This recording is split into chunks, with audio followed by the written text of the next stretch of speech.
Hello everyone, I'm your hostess with the mostest 8-second gaming, and in today's video we have kind of a new format for you guys. This is a full game educational commentary where I am showing you guys how to solo queue in Diamond. That's right, this is actual in-game stuff where I talk you through my real-time thought process, because we can talk about tips all day long, but you guys want to see them in-game. But if you guys are really truly looking to climb in Apex, then you need to check out the GameLeap website right now, because over there we have the best, most highly informative guides possible. They are made from top-level coaches, including myself, and they include VOD reviews, gun guides, legend guides, and much more. Seriously, if you guys are looking to hit a new peak rank, then click the link in the description, pick yourself up a membership, and start to climb today. But okay, let's hop into things now. And I did release Jumpmaster because I wanted my teammates to bring me somewhere, because it'd be a little bit more authentic.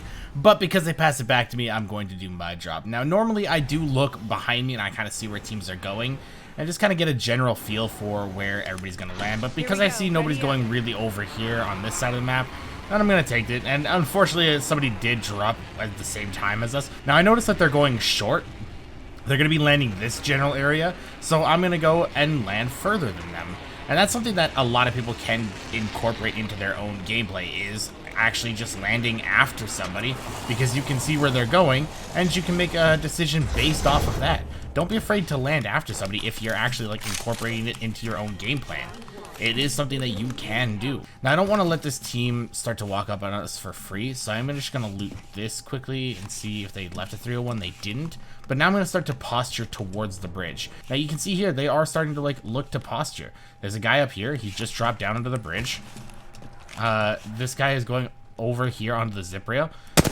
So I'm going to see here, and I noticed that one person has white armor. And then I'm going to move because I shot. I don't want to let them get like random positions on me because they know where I am. So I'm going to be constantly repositioning whenever I shoot. And I'm going to be a little bit more aggressive here because I do notice that this team isn't really being aggressive. And I think this guy's above me, and this here is making things a lot harder. But my team is getting positions on them now.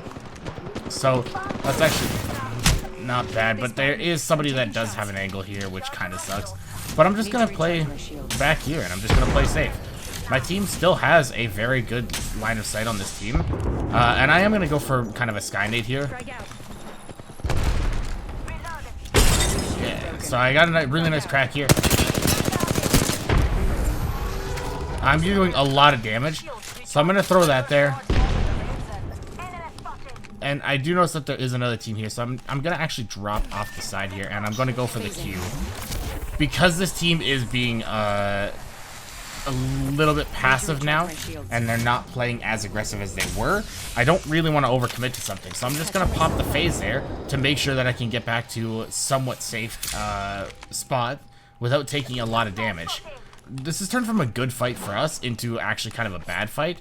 So I'm going to ping over here because we need to just like rotate around. If we stay in the same spot, all it's going to do is attract other teams because they're going to hear the fight being drawn out. They're going to hear all of these shots and they're going to look to third party. This is where a lot of people complain about third parties coming from, is because they overextend these fights when they don't need to. Unless you are stuck somewhere and you have to fight, just rotate out. Nobody's keeping us there. Nobody's forcing us to fight there. Like, we don't have to be in this area. There's been a lot of shots here. Teams are probably looking, and we want to just get a better spot in zone. Now, if you do look at the zone, we unfortunately don't have a control legend, so we can't really see where the zone's going to be ending.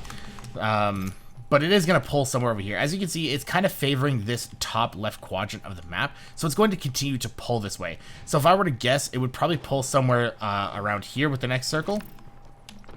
So we can kind of position ourselves around that. Now, these two teams do seem like they're going to be fighting now. There's a Bangalore ult, there's a lot of stuff going down.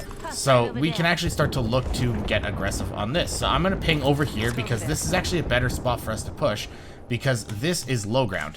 This is even ground. If you can push on even ground, that is what you should be pushing on. You never want to push on anything other, like, you don't want to push low ground if you don't have to, and you always want to try and push at least high ground.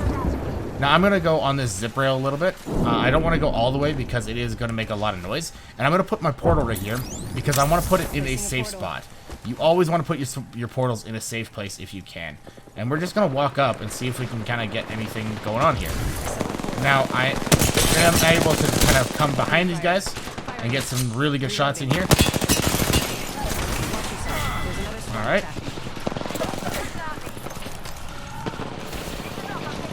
I did not see that seer there. It's a little unfortunate, but I'm able to get some really good damage out on that. And now I'm just gonna try to finish this fight. Now that Wraith did Q, so I'm just gonna chase her. She's really low. She has no utility now. I'm just gonna chase. Yeah, and it's just chasing her down, finishing it off.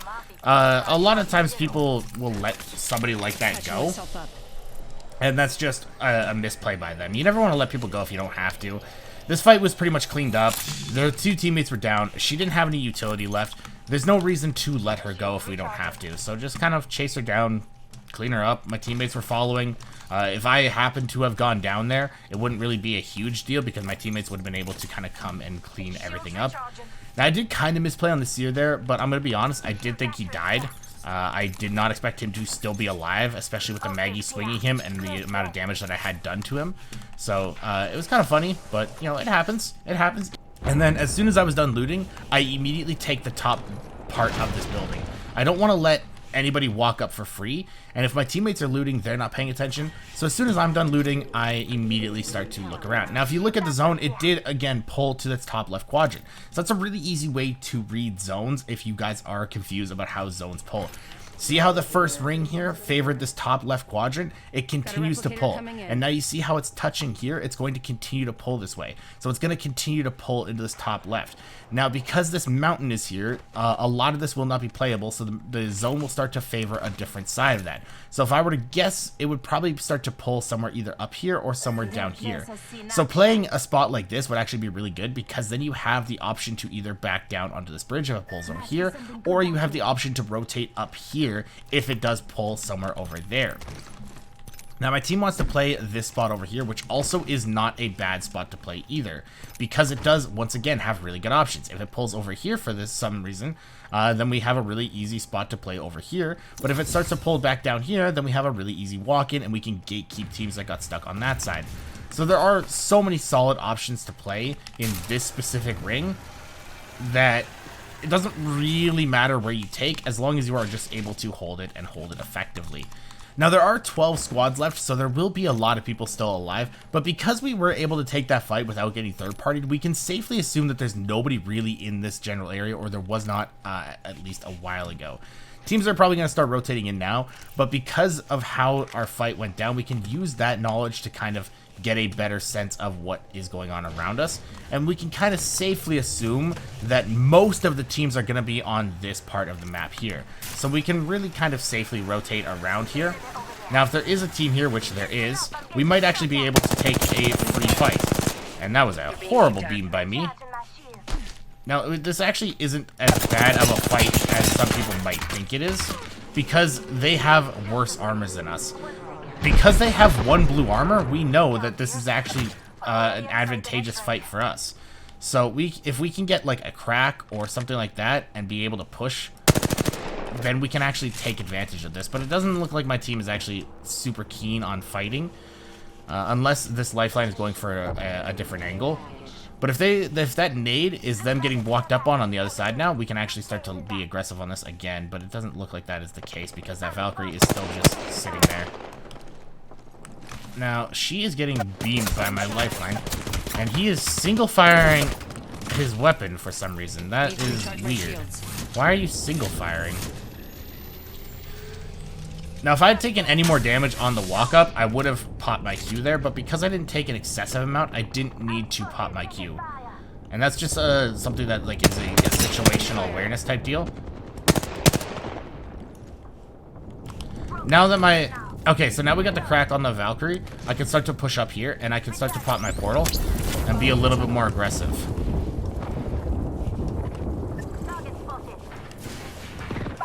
I'm gonna be just kind of annoying here. And I'm gonna place my portal here. And I'm gonna go for a reload here. And then I'm just gonna try and bait them into kind of peeking me and try to go for like a hero stick here. Alright, I was able to get the stick. Now, that is a very risky play, I'm not gonna lie. It's a hero stick for a reason. But it works, and that's why you go for them. Now, because my lifeline is being swung a lot right now, we just need to be aggressive on this. You just need to help her. A lot of people will let their teammates like kind of be aggressive on their own, but you never want to let your teammates be aggressive on their own. If you can, always go help them out. I'm gonna drop that for more grenades, because once again, grenades are super useful. They really helped us win that fight because we were able to just go for the stick on them. And once we got the stick, I'm actually gonna drop the Phoenix kit. Phoenix kits are nice, but you very rarely get them off in fights, especially in like end game circles. So I'm just gonna go for more ammo instead. And then once again, if we look at zone, you can see that it did once again pull this top left quadrant. And if you remember from before, if it's touching, it's going to continue to pull. So it's probably going to pull out here. So this is a very strong spot to hold, because now we have the option to just gatekeep teams on the edge of ring. So if people are starting to come over here, which they are because they're on those zip rails, and there's a lot of people that just being pushed up here, then we are able to just get free kills because they have no other option. And we're able to just get free beams, we're able to just get free damage, and we're able to get free kills. And now that's deep pockets, and that is a huge upgrade for me. And that's a turbocharged Havoc. That is actually nuts. That is very good for us. So because my Lifeline wanted to get that, Lifeline has no way to get out of fights. So I want to take a strong vantage point right here and just kind of watch. And I want to play this cover right here, because if they peek out, I'm going to do a lot of damage to them if I can. And then if they're doing a lot of damage to me, instead of being over here and having to walk this entire distance, I want to just position myself here, because instead, if I'm getting a lot of damage, I can just do this. And now I'm safe-ish. And then I have a decent cover to play to queue and get back into the building if I need to. Okay, but as you can see, once again, this team is looking to walk in. So deal some damage. And I'm going to play in front of the, I'm going to play in front of that, but because they're trying to smoke us off, I'm just going to play inside here. I'm going to heal up a little bit. I'm going to play the edge of the smoke here because I want to play a little bit safer. And we do again have the ammo or the armor advantage. They had a purple, I have a red. So again, I'm just gonna be playing different spots. So that guy's watching behind us. I'm gonna watch over here. If this team starts to be aggressive, they start to walk up, then we are able to just gatekeep them. They have to make a move. There's 23 seconds left. We don't go to them. They have to come to us. Let them make the mistakes. We just play around their mistakes. Way too many people try to force stuff, and if they want to go around because they kind of have to, it's a very hard rotate for them to kind of get around here, and then we are able to just, again, just play our high ground, play our spot, and it's our game to lose. So we're just going to be holding this, and then, yeah, you can hear those shots over there, so that team did rotate around, and now they're walking into people. So now we can play over here, we can look, and we can try to see if people are over there that we can kill. There's people over here. We have shots here. I am going to grab like a little bit more ammo while I have the option to, because once this closes, I will not be able to get back to it. And I don't really need any more shield heals. But I am just going to be posturing up on this position here, because I don't want to let anybody kind of walk up for free. And then, yeah, it pulled right here. So again, we have a very strong spot. And I can play split from my team because I am Wraith. So I'm gonna play over here. You guys hold. What is this? Hold tight. I'm gonna defend this area. They need to stay up there, because if we get too aggressive on this, okay, we're just actually getting aggressive on this. So because my team wants to get aggressive on this, we just need to be aggressive with them, and then immediately shoot horizon ults. Never let horizon ults actually get off. If you guys are letting horizon ults hit the ground and actually go off, you are not playing properly. Oh, what the hell? Yeah, you always want to just destroy horizon ults as soon as you possibly can, because then it's just wasting.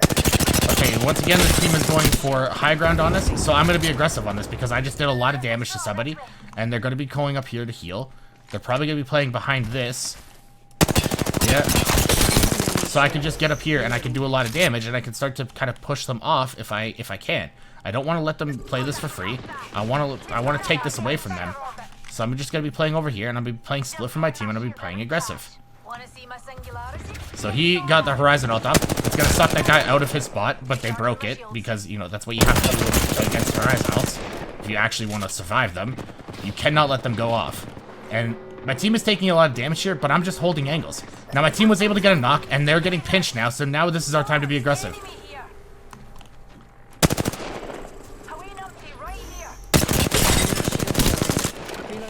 Alright, this is just a bad spot for me now, so I'm gonna queue out here, and I'm just gonna get back to my team. Recharging my shields.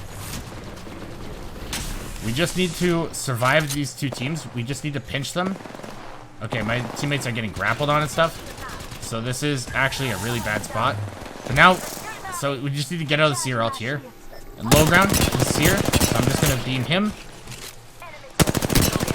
Seer has no way to get out of fights, so we just need to be aggressive on him when we can. And now I'm not even gonna heal here because I don't have to. I'm just gonna spray through the smoke because it actually highlights her, and we're able to win that game. And now you guys can see it's actually super easy. I didn't say a word to my teammates. I didn't do anything that I didn't have to do. Just played a strong spot in zone, and we're able to win the game. It's that easy. Diamond is easy to climb, and if you're solo queuing, if you just play the game properly.